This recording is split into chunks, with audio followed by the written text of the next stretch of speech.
나의 두 번째 교과서. 오늘은 제목 쓰기입니다. 제목 왜? 무슨 제목? 이렇게 생각하실 수 있는데요. 제목 쓰기 진짜 중요합니다. 자, 그래서 보시면요. 모든 텍스트에는 제목이 있어요. 제목 없던데. 썸네일도 제목이에요. 단행본 책도 제목 붙죠? 서평에도 제목 붙죠? 짧은 이렇게 한 페이지짜리 시에도 제목 있죠?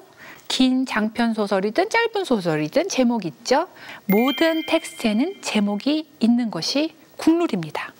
제목 쓰기 언제 하지? 어떻게 하지?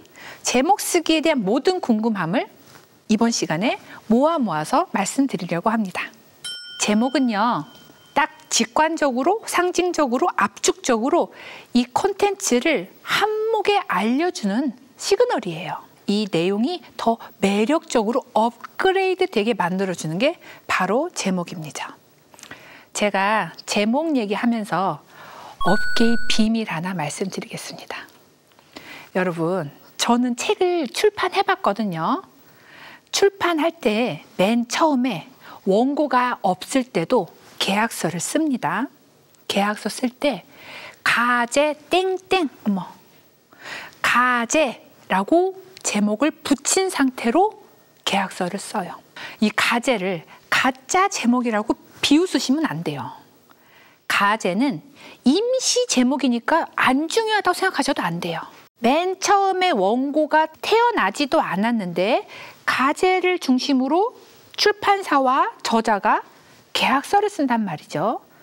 가제목은요, 이 원고가 나아가야 할 북두칠성 같은 거예요.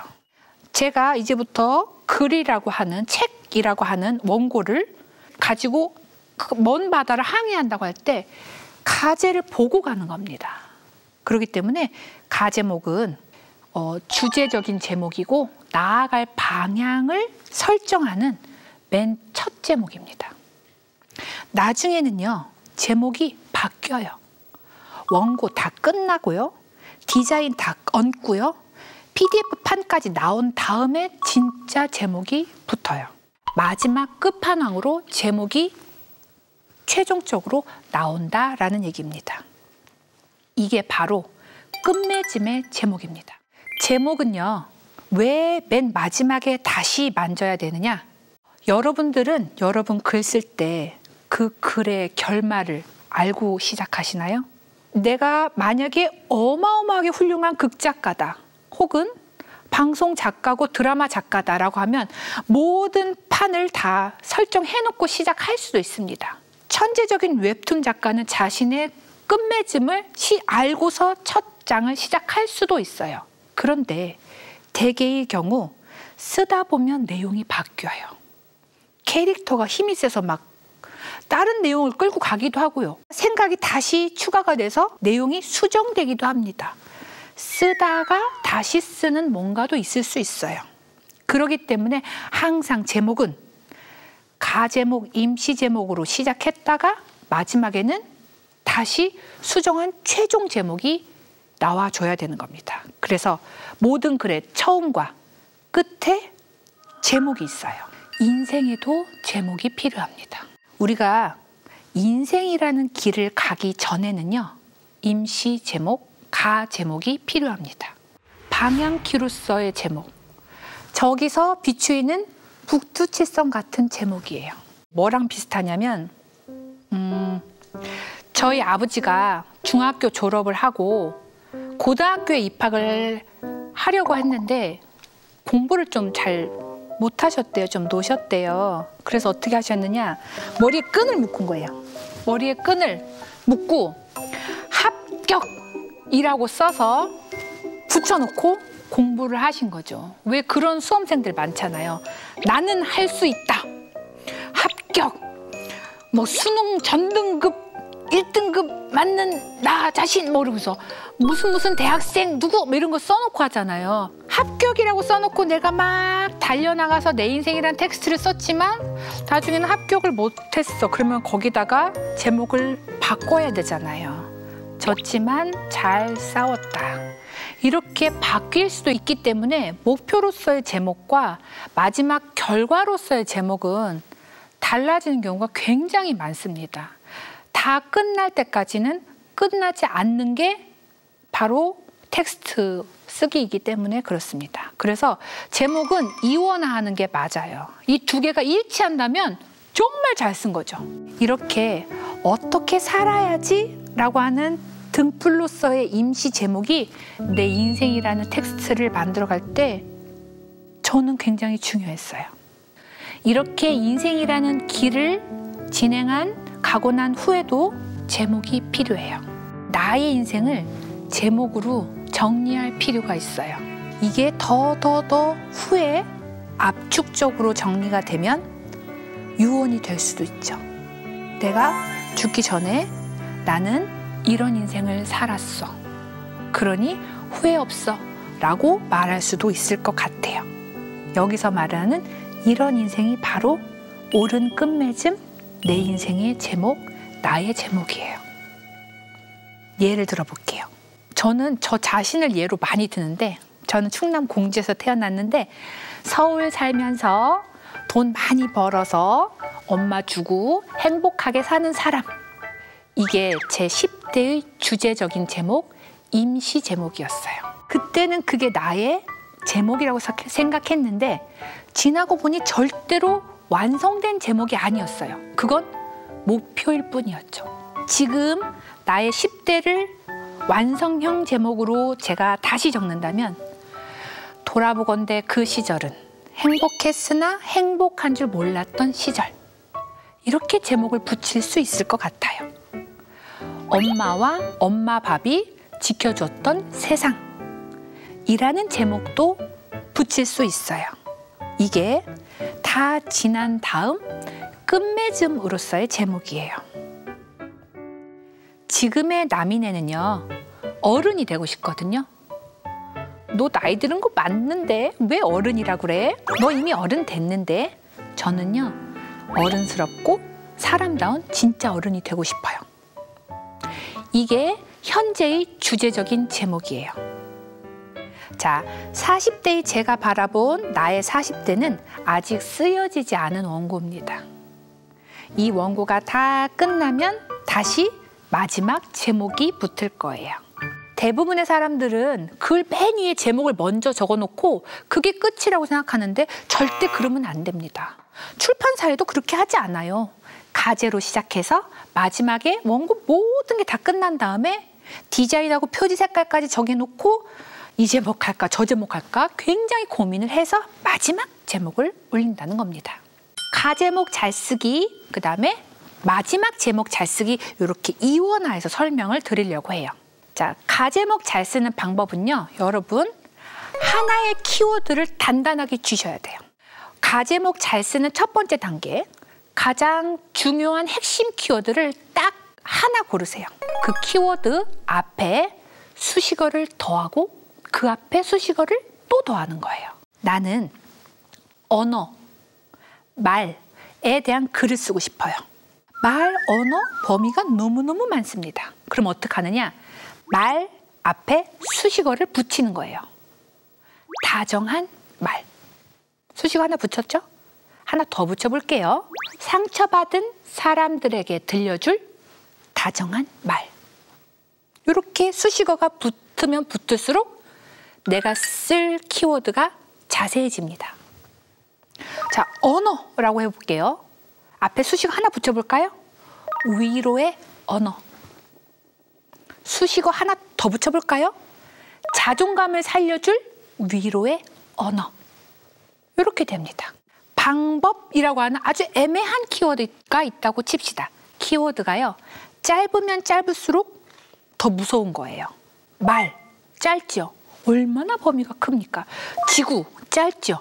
얼마나 쓸거리가 광대합니까? 방법, 짧지요? 그런데 얼마나 종류가 많습니까? 그래서 수식어가 필요한 겁니다.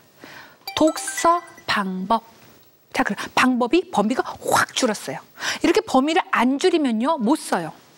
너무 많은 것을 한 사람이 다 쓸 수는 없는 거거든요. 자, 그런데 독서 방법도 범위가 커요. 수식어 하나 더 붙여 줄게요. 문해력 위기를 극복하는 독서 방법. 수식어 2개가 짠 나타나면 방법이 훨씬 더 구체적이고 좁아집니다. 2번째 단계. 키워드 앞에만 수식어를 붙이는 게 아니에요. 뒤에도 붙일 수 있어요. 키워드 뒤에는 수식어라고 말하기는 조금 어렵죠. 자, 키워드 뒤에 단어를 하나 붙여볼게요. 우리는 지금 가짜 뉴스 요거에 대해서 쓰려고 해요. 가짜 뉴스라고 하는 핵심어 키워드에 대해서 글을 쓰려고 해요. 자, 뒤에다가 붙여볼게요. 가짜 뉴스의 프레임. 가짜 뉴스의 프레임과 전파 방식. 자, 이러면 가짜 뉴스라고 하면 뭘 쓰지 고민이 되지만 프레임과 전파 방식 이렇게 뒤에 세부 단어가 2개 붙으니까 뭘 써야 되는지, 무슨 내용인지 조금 짐작이 되잖아요. 요 정도는 구체화해야 따라갈 수가 있어요. 내 인생을 사는데 난 어른 이것만 갖고 따라가는 게 아니라 사람답고 인간적인 좋은 어른, 학생들에게 의지가 될 만한 좋은 어른, 이렇게 구체적인 수식어가 있는 어른, 요 정도는 잡아줘야 내가 그 형상을 마음에 품고 실현할 수 있다는 얘기입니다. 니체에 대해서 쓰려고 해요. 그러면 뒤에 더 붙여야 돼요. 니체의 모든 것을 다 쓰면 우리는 아주 많은 시간을 들여야 되는데 니체의 태도와 가르침. 조금 더 니체의 단단한 태도와 가르침. 이렇게 뒤에 세부어가 붙으면요. 키워드가 명확해집니다. 어느 정도 명확하게는 만들어야 경도와 위도는 잡아야 내가 내비게이션을 찍고 갈 수 있는 거예요. 내비게이션 안 찍고 어디론가 좋은 곳으로 가자 내비야 라고 하면 내비가 네 좋은 곳으로 안내하겠습니다 이렇게 하진 않잖아요. 자, 어디로 가자, EBS 주차장으로 가자 라고 해요. 네, 지금부터 최단거리 주행을 시작하겠습니다 이렇게 가는 거거든요. 구체어가 필요합니다. 키워드 앞에 뒤에 이런 것들이 바로 키워드를 잡아주는 구체어들이에요. 나는 글쓰기를 하고 싶어? 그러면 글쓰기를 무슨 글쓰기를 하고 싶어? 당신을 위한 거야? 나를 위한 거야? 나를 위한 글쓰기. 이런 식으로 앞, 뒤에 수식어를 늘려가면서 여러분들이 따라가야 할 등부를 조금 더 구체적으로 만드시는 게 바로 임시제목, 가제목을 만드는 방법입니다. 아까 예를 들었던 인생이라고 하는 단어로 한번 돌아가 볼게요. 인생은요. 인생이라는 키워드가 있으면 앞에 무슨 수식어들로 수식할 수 있을까요? 꾸밀 수 있을까요? 나의 인생, 너의 인생, 우리의 인생, 한 사나이의 인생, 낭만의 인생, 낭만적인 인생, 현대사회의 인생, 비교당하지 않을 권리의 인생, 모멸감의 인생, 소외된 인생, 잊혀진 인생, 소중한 인생. 인생 앞에 나올 수 있는 수식어는 어마무시하게 많습니다. 그리고 수식어를 하나 붙이는 게 아니라 2개도 붙일 수 있어요. 3개도 붙일 수 있습니다. 인생의 기억, 가치, 행동, 방향, 행복, 진실, 구원 이런 식으로 뒤에도 붙일 수 있는 여러 가지 구체어들이 있습니다. 앞에 뒤에 무엇을 고르냐에 따라 인생의 목표가 달라지겠죠. 그러니까 키워드를 우선 잡으시고 앞과 뒤에 이 아이의 경도와 위도를 배치해 주시면 여러분들의 나아가야 할 방향이 바로 입력된다, 잘 입력된다 라고 설명을 드릴 수가 있겠습니다. 주제적인 제목, 가제목, 임시제목이 정해졌고 여러분이 그 제목 아래에서 어떠한 길을 걸었다면, 당신의 여정이 끝났다면, 여러분의 텍스트가 완성이 됐다면 이젠 진짜 제목을 붙일 시간이에요. 진짜 제목 쓰는 게 진짜 어렵습니다. 그래서 제가 글쓰기 수업을 조금 심화 단계로 가면 가장 많은 질문이 제목 쓰기 너무 어렵습니다. 선생님 제목 쓰기 어떻게 하나요? 이런 질문을 굉장히 많이 받았거든요. 그래서 고민을 하다가 제목에 공식을 좀 뽑았습니다. 모두 4가지 공식이에요. 4가지 공식 중에서 하나만 골라서 여러분들이 적재적소에 매칭을 시키신다면 그래도 제목 쓰기라고 하는 난관을 넘으실 수 있겠다라고 생각해서 4개 스타일을 소개해 드릴 거예요. 첫 번째 공식입니다. 첫 번째는 돌직구 제목이에요. 돌직구 뭔지 아세요? 이렇게 바로 그냥 다이렉트로 바로 나 너 좋아해 이런 겁니다. 아 우리 이제는 조금 서로 좋은 사이가 되진 것 같지 않아? 날씨도 좀 차가워지는데 내 손도 좀 쓸쓸하고 이렇게 하는 게 아니고 오늘부터 우리 일하자. 오늘부터 사귀자. 나 너 좋아해. 이렇게 하는 게 돌직구 제목입니다. 귀에 딱 들어오죠. 돌직구 제목 스타일은 한두 단어로 아주 간단하게 되어 있어서 귀에 쏙쏙 들어오는 제목을 말합니다. 예를 들어 알랭드 보통의 불안, 손원평의 아몬드, 유발 하라리의 사피엔스 이렇게 한 단어로 되어 있는 그런 책들이 있어요. 헤르만 헤세의 데미안, 양귀자의 모순 이렇게 한 단어는 귀에 딱 들어오기 때문에 오해의 여지가 별로 없죠. 이 단어가 한 단어지만 에너지를 굉장히 많이 갖고 있습니다. 그래서 이런 것들은 되게 뭔가 웅장하다? 아주 여기다가 이 단어에다 모든 것을 다 결집을 시켰구나. 이 단어가 정말 중요하구나 라는 생각을 하게 되죠. 한 단어짜리 혹은 두 단어짜리가 이런 돌직구 스타일인데 예를 들어 한병철의 피로사회 이렇게 두 단어로 됐지만 귀에 한 번에 들어오죠. 정보라의 저주토끼, 김윤수의 원더보이 뭐 이런 식으로 짧게 단어로 구성되어 있는 스타일을 말합니다.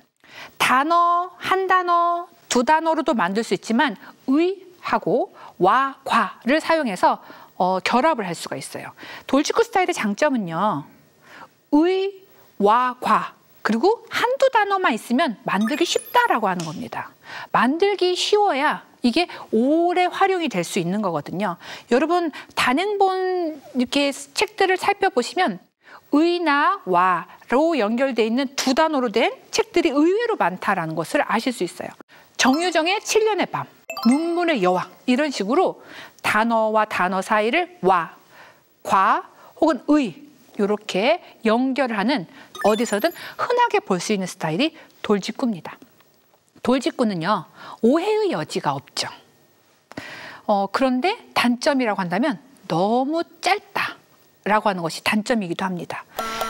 눈에는 확 들어오지만 설명이 좀 부족하다라는 생각이 들 때가 있거든요. 그럴 때는 부제를 쓰시면 됩니다. 예를 들어 인생 수업.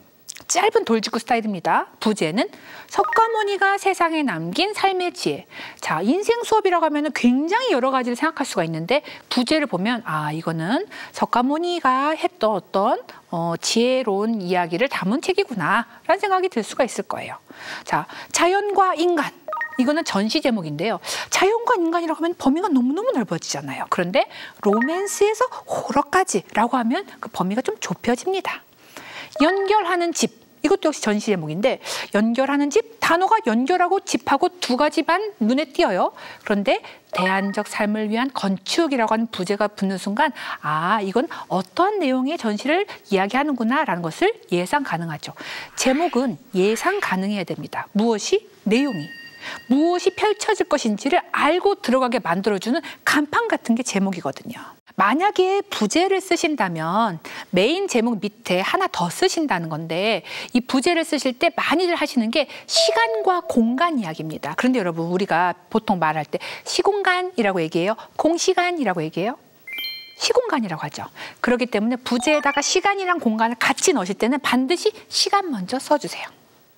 18세기 프랑스 사회를 중심으로 21세기 한국 사회를 중심으로 라고 얘기를 합니다. 한국 사회의 1960년대를 중심으로를 하진 않아요. 1960년대의 한국 사회를 중심으로 이렇게 하거든요. 그래서 시간이 먼저 등장하는 것이 맞습니다. 두 번째 제목 쓰기 공식으로는 모범생 스타일입니다. 여러분 모범생 하면 딱 떠오르는 어떤 이미지 있나요? 뭔가 옷깃도 단정해야 될 것 같고 시인 중에서 모범생 스타일을 찾으러 가면은 전형적으로 누가 떠오르냐면 윤동주 시인이 떠오릅니다. 윤동주 시인은 옷깃도 단정히 이렇게 여미고 책가방도 왠지 한쪽으로 매지 않고 이렇게 단정하게 멜 것 같은 스타일이거든요. 그런 윤동주스러운 모범생 스타일이 있습니다. 이 모범생 스타일은요 조금 길어요. 모범생 스타일을 쓰시려면 여러분 우선 키워드를 최소한 4개는 끄집어내셔야 됩니다. 문제는 무엇이냐? 본인이 쓰고도 본인의 키워드가 잘 안 보이는 경우가 많다는 것이 문제입니다. 여러분만 그러신 게 아니에요. 저도 제가 글을 쓰면 내 키워드가 뭔지 한참 봐야 찾아지는 경우가 있습니다. 그러면 키워드가 잘 떠오르게끔 강조라든지 포인트 짚어주기를 좀 하셔서 수정을 하시고, 아무튼 포인트 되는 키워드를 4개를 잡으세요. 그 4개를 모범생스러운 어떤 풀로 묶는 거예요. 모범생 스타일 제목은 이런 거예요. 민족주의의 기원과 보급에 대한 고찰. 자, 지금 중요한 키워드가 4개나 나왔거든요. 민족주의, 기원, 보급, 고찰. 그리고 굉장히 학술적이고 깊이 있는 그런 지적인 단어들로 구성이 됐습니다. 이런 종류의 단어가 4개 나온 이런 스타일을 학구적 스타일 제목의 전형적인 예시로 볼 수가 있는데요. 학구적 스타일은, 모범생 제목 스타일은요, 이렇게 단어 자체가 조금 지적이고 그것을 여러 개를 좀 써서 좀 길게 쓰는 경향이 있습니다. 내용이 뭔가 많이 들어갔다. 그리고 깊이 있는 고찰이, 깊이 있는 이야기가 진행되고 있다라는 느낌이 제목에서도 느껴지죠. 지속 가능성에 대한 사유. 전시의 제목인데요. 수와 문자에 관한 최소한의 수학 지식. 이게 EBS 거예요. 자, 그런데 수와 문자에 관한 최소한의 수학 지식. 자, 이렇게 키워드가 여러 개가 나오고 뭔가 진지한 분위기가 나오고 뭔가 학술적인 분위기가 나오고 이런 게 좀 느껴지십니까? 뭐뭐에 관한, 뭐뭐에 대한, 뭐뭐에 나타난. 그리고 뒤에 붙는 단어들이 이론이라든지 사유라든지 지식이라든지 성찰이라든지 이렇게 좀 지적인 분위기가 풍기는 단어들이 붙습니다. 우리가 모범생이라고 하면 2대 8 가르마를 타고 그다음 안경을 쓰고 그다음에 뭔가 조끼까지 갖춰 입고 이렇게 다 이렇게 다림질 자국이 있는 옷을 단정하게 입고 있는 느낌이 이 제목에서도 드실 거예요. 이게 모범생 제목입니다. 장점은 지적이고 깊이 있어 보이고 뭔가 공부를 많이 한 어떤 그런 느낌이 든다라는 것이 장점이고, 단점은 어려워 보인다라는 것입니다. 자, 3번째 제목으로는 감상문, 비평문, 감수성이 포함될 수 있는 장르의 아주 적절한 말랑말랑한 제목입니다. 감수성 스타일은요, 말랑말랑 촉촉한 글에 다 적용이 될 수 있습니다. 예를 들어 기쁨이 슬픔에게, 우리의 여름에게, 이렇게 누군가에게 전하는 편지처럼 나오는 경우도 있고요. 특히 감수성 스타일의 제목에서 굉장히 효과를 발휘하는 제목 스타일은 문장형 제목입니다. 어서 오세요. 휴남동 서점입니다. 시는 나를 끌고 당신에게로 간다. 우주의 작은 별 하나까지 널 도와줄 거야.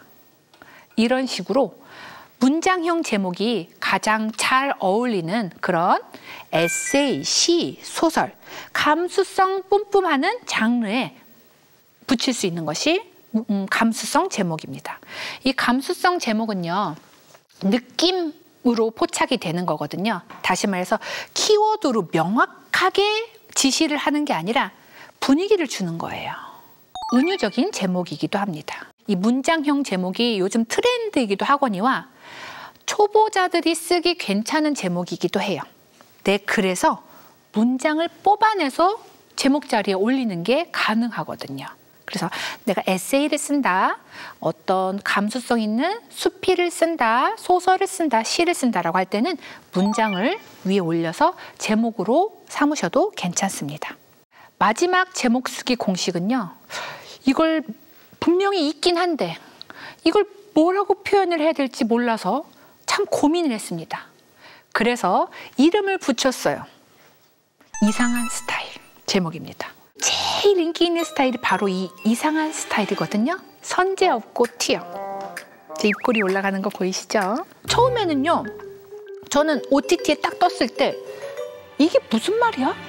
라고 했어요. 우선 선재가 뭔지도 모르겠고 왜 업어야 될까? 없는 건 애긴데 어딜 튀어? 라는 생각이 들었습니다. 그래서 튀어는 이해가 갔는데 선재를 왜 업어야 되는지를 몰라서 궁금증이 일었던 제목입니다.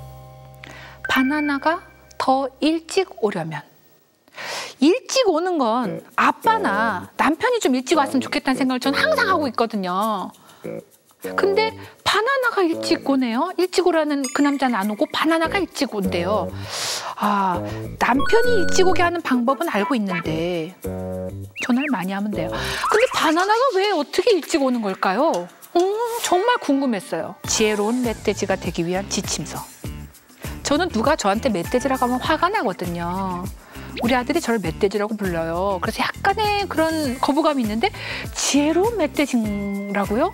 멧돼지하고 지혜롭다는 상당히 안 어울리는 느낌이 드는데 같이 있는 거예요. 이것도 뭐지? 라는 생각이 드는 거예요. 이상한 제목인데 흥미가 막 그냥 뿜뿜 생겨납니다. 제가 좋아하는 작가 중에 리베카 솔릿이라고 있는데 그 사람이 쓴 책 제목도 길 잃기 안내서예요. 길을 찾아주는 안내서를 써도 볼까 말까인데 길을 잃어버리는 안내서래요. 굉장히 유명한 책이죠. 물고기는 존재하지 않는다. 이것도 이게 무슨 말이야? 물고기가 왜? 어제도 먹었는데? 라는 생각이 들기 때문에 보기에 되게 이상한 제목이다 라는 생각이 듭니다. 근데 이거는 사람들에게 호기심을 자극을 하면서 한번 읽어보고 싶다라는 마음을 들게 하는 제목입니다. 이상한 제목이죠. 근데 이게 의외로 통합니다. 제가 또 진짜 좋아하는 시집 제목이 원더우먼 윤채선이에요. 원더우먼? 이게 언제적 원더우먼이야? 라고 생각을 했는데 이분 어머님 얘기예요. 전혀 원더우먼이 아닌 것 같은데 본인한테는 유일하게 원더우먼인 어떤 할머니에 대한 이야기입니다. 이렇게 이상한 제목들이 요즘 유행인데요. 우선 낯설어요.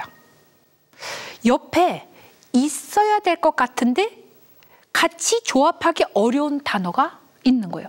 멧돼지 옆에 지혜가 있는 것처럼.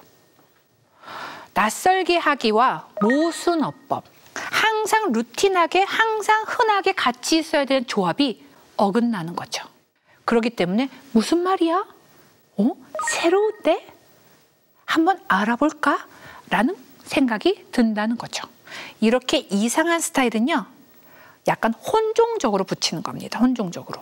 항상 같이 있는 그런 나란히 있는 홀쭉이와 뚱뚱이 이렇게 붙이는 게 아니라 홀쭉이와 다른 단어, 뚱뚱이를 빼고 이를 다른 단어를 갖다 붙여서 조합을 새로 하는 이상한 스타일이 굉장히 요즘 유행을 하고 있습니다.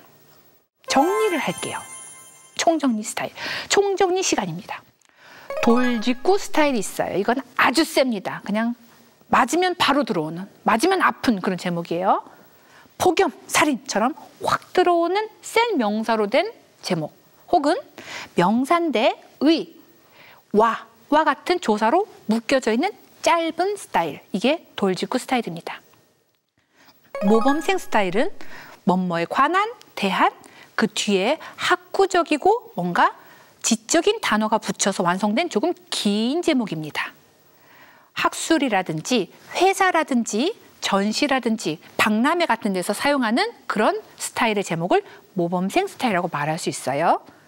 감수성 스타일은 에세이 시장이라든지 소설같이 뭔가 말랑말랑하고 분위기가 따뜻한 그런 류의 글에 잘 어울리는 스타일입니다. 이상한 스타일은 요즘 트렌드한 건데 사실 들여다보면 낯설게 하기와 뭔가 새로운 조합이 이뤄낸 신선함을 주는 스타일이다 라고 말씀드릴 수 있죠. 이 네 중에서 여러분들은 고르셔야 돼요. 내가 이러이러한 글을 썼는데 이 글이 읽는 사람한테 훅 들어갔으면 좋겠어. 그럼 뭘 선택하셔야 돼요? 그죠? 돌직구죠. 아, 나는 뭔가 새벽 감성으로 촉촉하게 썼어. 이슬처럼 뭔가 촉촉한 글이다. 뭘 쓰셔야 돼요? 감수성 스타일의 제목을 추구하시면 돼요. 그게 아니고 MG 스타일, 젠지라고도 하던데 요즘. 내가 아주 젊은 스타일을 보여주겠어. 나이랑 상관없이 정말 트렌디한 스타일로 다른 사람들의 뭐지? 궁금증을 좀 유발하겠어. 라고 할 때는 이상한 스타일, 혼종적인 스타일을 선택을 하시면 되겠습니다. 자, 요 넷 중에서 여러분들이 쓰실 만한 뭔가 하나는 있겠지 라는 생각이 들어 유형을 준비를 해봤습니다. 본문을 잘 써놓고 제목이 잘못 달리면 의미가 반감이 돼요.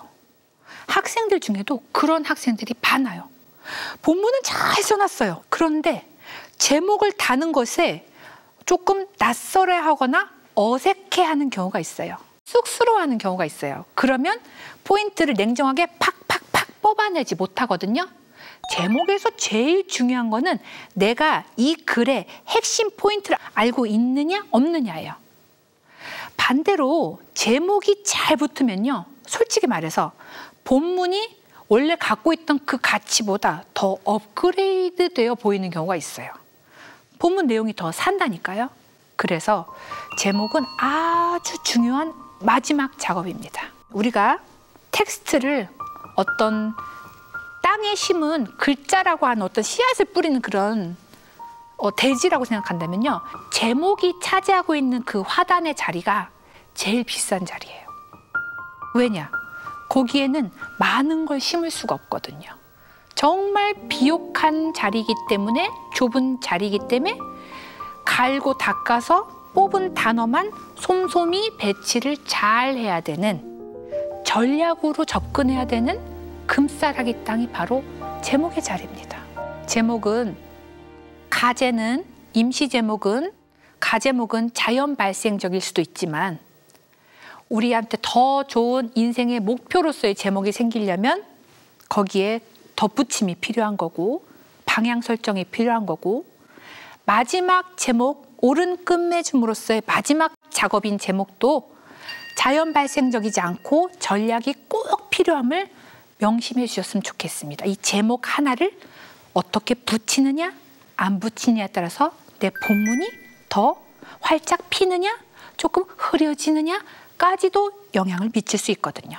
제목 쓰기가 나는 텍스트를 생산 안 하는데 나하고는 좀 거리가 먼 이야기 같은데? 라는 생각을 하실 수도 있을 것 같아요. 근데 저는 사실 조금 광적으로 좀 메모를 잘하는 메모 인간이거든요. 근데 날마다 오늘 일을 기록을 하는데 일지라든지 다이어리를 쓸 시간이 좀 부족하면, 저는 다이어리 꾸미기를 좀 좋아하거든요. 근데 다이어리를 상세하게 쓰기가 좀 부족하면 거기다 이렇게 써요. 이상하지만 기분은 좋았던 날. 구름이 예뻐서 사진을 남겼던 날. 올해 중에서 석양이 제일 예뻤던 날. 큰애가 속 썩여서 많이 힘들었던 날. 남편하고 싸운 두 번째 날. 뭐 이런 거를 씁니다. 이게 날마다 내 하루를 마감하는 제목이에요. 저는 이 날을 마감을 하고 잘 마감을 하고 거기에 잘 묻어두고 잘 잊어버려야 다음 날을 잘 시작할 수 있는 그런 종류의 사람이거든요. 그래서 오늘을 이렇게 이름을 붙여서 제목 붙이기를 해서 오늘을 다이어리에다 이렇게 잘 묻어두는 거예요. 그때도 제목 쓰기가 필요하거든요. 카페에 한두 시간 있다가 시간을 거기다 남겨놓지 마시고 나오시면서 저 카페에서 보냈던 시간에 대해서 제목을 한번 붙여보세요. 그 제목이 모이면 오늘 하루의 제목이 되고요. 하루의 제목이 모이면 1년의 제목, 그게 70년, 80년 다행히도 그렇게 잘 모이면 내 인생의 제목이 될 거라고 생각합니다. 여러분 이 제목 수업이 마음에 드셨으면 오늘 하루 잘 마치시면서 오늘의 제목을 한번 달아보시면 좋겠습니다. 감사합니다.